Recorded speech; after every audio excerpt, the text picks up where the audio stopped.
to my channel. Welcome to today's video. Today's video I'm going to be showing you everything I've made from scratch over the past week. I'm a mum of two, if you're new to the channel. I've recently had my second baby and I'm trying more than ever to live the homestead life, to make as much as I can from scratch. I love making things from scratch, and as you know, I've been doing recipes on this video for many years, and it's slowly evolved to just trying new things over and over again and making things as much as I can and trying to avoid like the ultra processed version of it. So I'm trying to make all my own breads, including like wraps and rolls and bagels and things like that, my own stocks and soups and just things like that. So it could be a little series on this channel. I am actually uploading quite a lot of videos on TikTok showing what I do make from scratch. I'm going to be showing you this week what I made from scratch. If you are new, feel free to subscribe, give this video a thumbs up if this is kind of content you want, if you are on a budget and also want to like do a bit more home cooking. Yeah, see what I made from scratch this week. It is actually Easter Sunday, so I'm doing a lamb roast. We buy lamb once a year, and it's on Easter and it's local lamb. So that's what we're doing today, and then I'm probably going to be making a bone broth with the lamb bones. So I'll also be including that. If the video is too long, I will try and put it in 2 parts, or if you like a long video, let me know. But yeah, enjoy. I have been making my own homemade pizzas now for the last year, and I've never looked back. So much better than anything you can buy in the supermarket and from a takeaway. Don't get me wrong, I still love a takeaway here and there, but homemade pizza is just so good. So this recipe is a Jamie Oliver pizza dough recipe. I can pretty much do it by eye now. I don't need to refer back to the recipe. I probably do my own variations. So what I will do is type out exactly what I do. But it makes enough dough for 6 pretty like medium to large size pizzas, dough balls. So you can make a lot. What I normally do is make the whole lot and then always freeze half.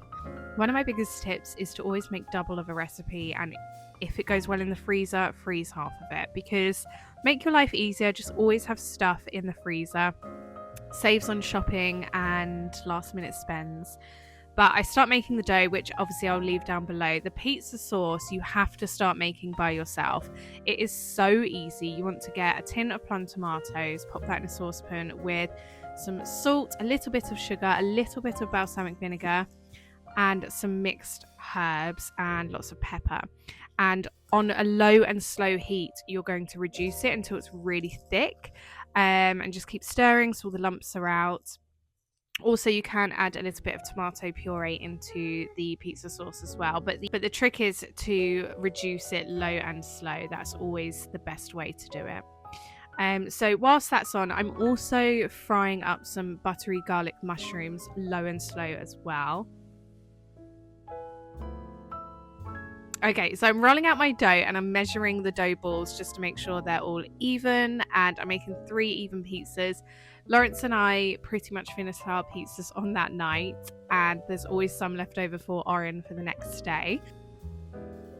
The pizza's been proving throughout the day, mostly in the fridge, and I roll these out about 20 minutes before cooking just because they take a bit of time to roll out. As you can see, the pizza sauce is really nice and thick, and it's really rich. To be honest, I would have done it for longer, but I was in a little bit of a rush this day.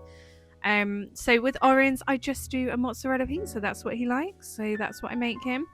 So spread the pizza sauce. You really don't want much on your pizza dough. I think that's like the first mistake everyone makes when making their own pizza. They add too much. Do not add too much sauce. It will completely collapse your dough. And I just add chunks of mozzarella on his and some olive oil. Now some people are telling me that shredded mozzarella or like already grated mozzarella is really good on pizza just because of how it melts and spreads. So yeah, it's up to you what you get. I go for the balls, but I can understand why people go for the already grated.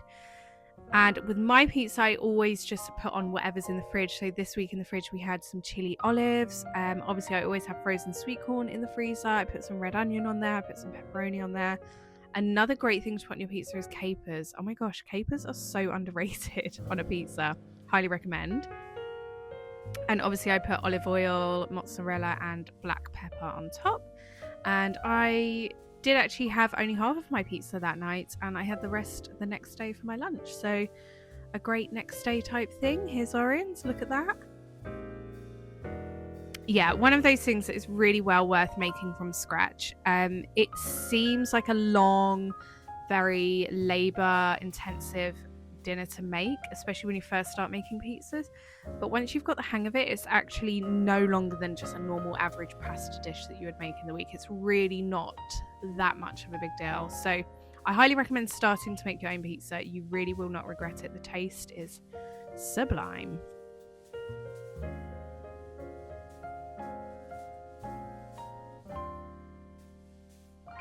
Hands up who's still wearing Christmas PJs, because I am.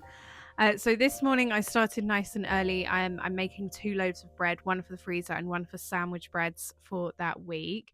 I tend to make generally mostly a white loaf with about 30% or 25% wholemeal in there. I like to prove my dough over and over again throughout the day and cook it right at the end of the day. I like to do lots and lots of pushing of the dough around and stretch and folds and creating lots of air bubbles in the dough, because that just makes a really chewy, stretchy, delicious bread. I also quite often add seeds into my loaves, but this day I was making 2 white loaves. So before you freeze bread that's homemade, make sure you have let it cool completely and sliced it, because obviously you can't slice frozen bread. But prove it first thing in the morning, let it double in size. Once it's doubled in size, you want to punch it down again, prove it in the same bowl, let it double in size one more time, and then this is where I'm rolling out after it's doubled in size again. And stretch and fold type maneuver of the dough really does help to create those lovely air pockets that you get in bread. And at this stage I am rolling it around and I'm going to split it in half to let it start proving separately. So I'm going to do 1 loaf in the tin and 1 loaf on the side as just hand rolled. I haven't quite mastered that. What I do need to do is go down to Home Sense and see if they've got any Dutch ovens, and buy another Dutch oven and see if I can make like a round bread in a Dutch oven. But yeah, measure the dough out if you are making a double batch. Again, making bread from scratch is one of those things that when you first start doing it, don't lose hope, don't lose faith, because the first few times, I'd say the first handful of times, seem quite stressful. And if you're like me, who's a bit of a perfectionist, you do get a bit frantic about them, I suppose. But once you just start doing it over and over again, and it becomes so second nature, and you realize how much tastier bread can be.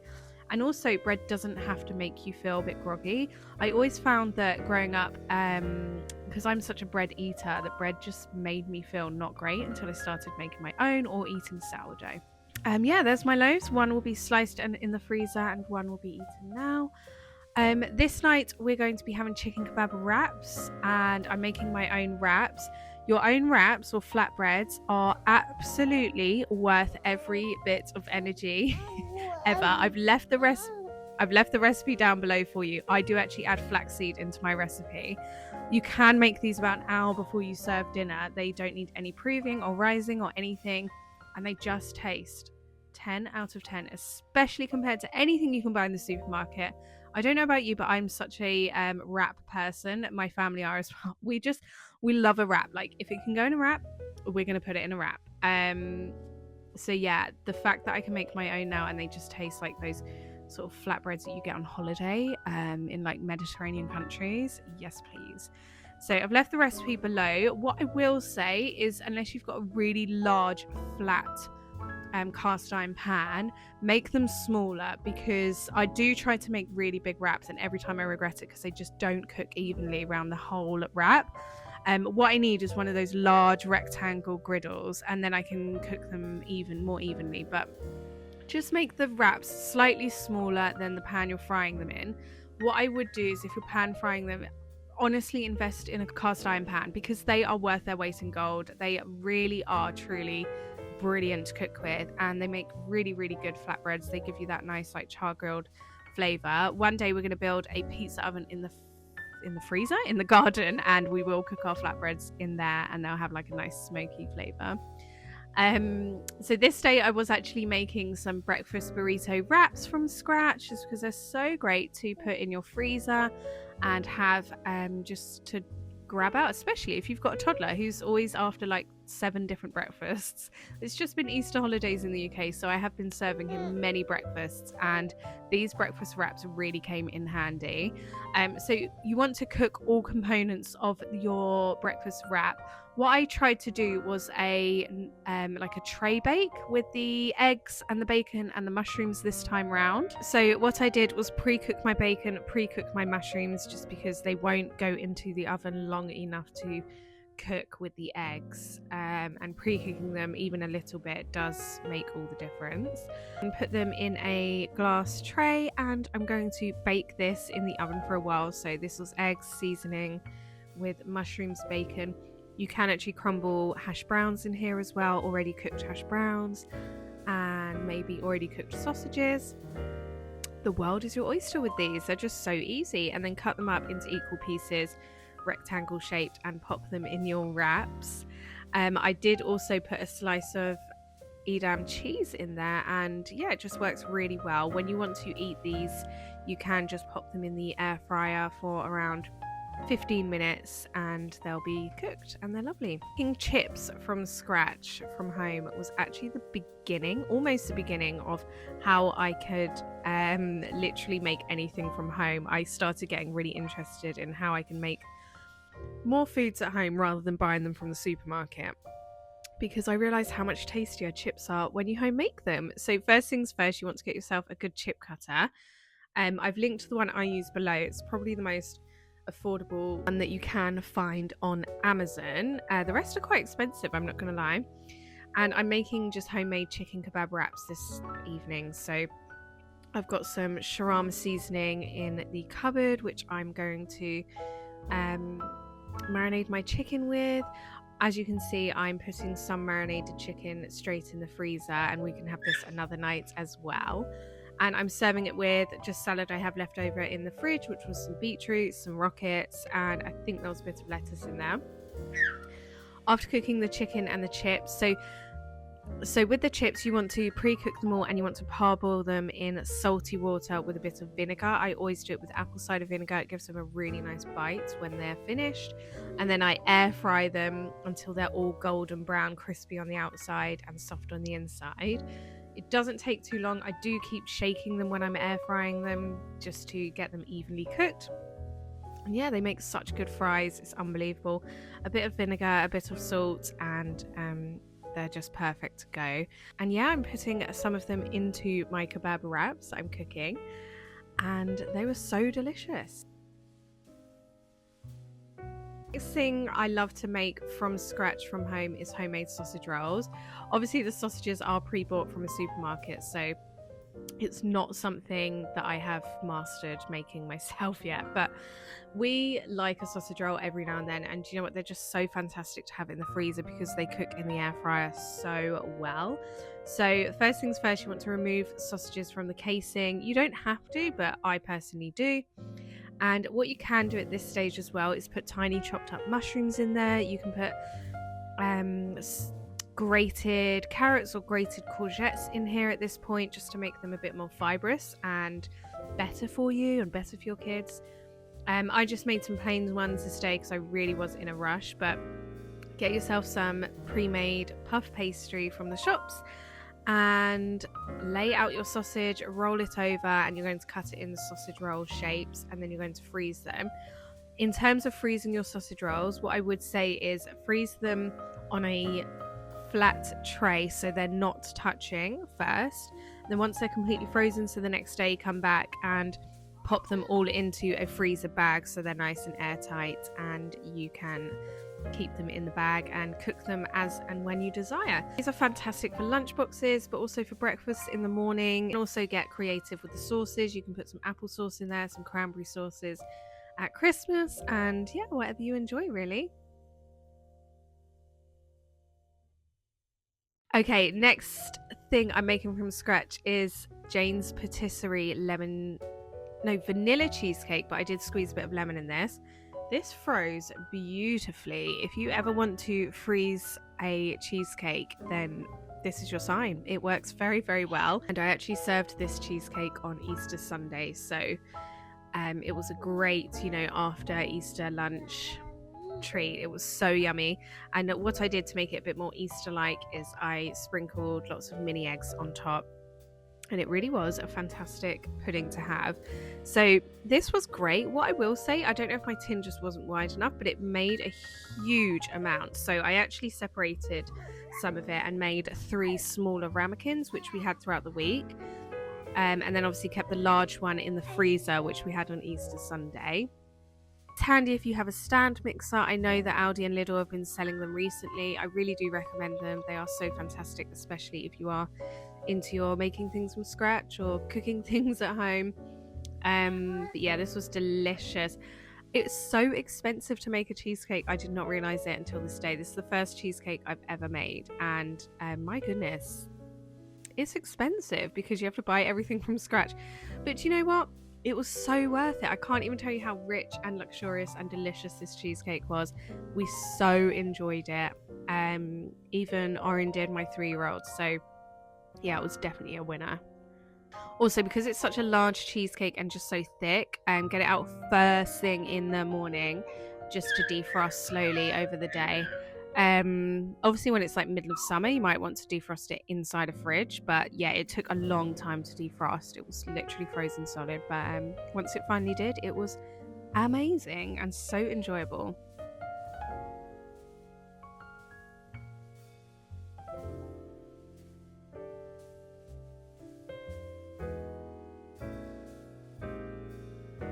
Something else I make from scratch pretty much every Monday morning is my homemade flapjacks. These keep me really on the ball with snacking, and I am such a terrible snacker. I think it's fine to snack, but when it gets like out of control snacking, and because I'm breastfeeding makes me so blooming hungry, so I was snacking so much that I invented my flapjacks about 3 years ago now, when I first started breastfeeding my first son. But yeah, these flapjacks are absolutely protein packed. They're full of fiber, so I've got loads and loads of seeds in them. I've actually started not adding any processed sugar in there. I was adding about 60 grams of, say, like brown sugar, but now I don't add the sugar just because sweetness level for me, they're great without it. Try to add just natural sweetener things, so like honey and maple syrup and things like that. I also add whole peanut butter, so like whole nuts, no added sugar, and lots and lots of seeds just to make them highly fibrous. And the pumpkin seeds in them are my favorite. So if you're just going to go for one seed, go for pumpkin seeds. They're absolutely delicious. But I've left that recipe below. Then I just wanted to show you a little bit of our lamb roast. It was such a delicious lamb roast. I made this mint sauce based, which was stunning for the lamb. It was just olive oil, fresh mint leaves, capers, garlic. It was stunning, really, really good. But I used the lamb bone to make a lamb stock. So this stock could be used as gravy. You can actually have it as bone broth as well and drink it. It's great for collagen. Much tastier in my opinion when you make your own. So once the stock has refrigerated overnight, it will set a bit more jelly, and then I pop it into Tupperware and then freeze it, and we use it for soups, stocks and gravies other days. So I really hope you enjoyed today's video, and I'll see you again for the next one really soon. Bye!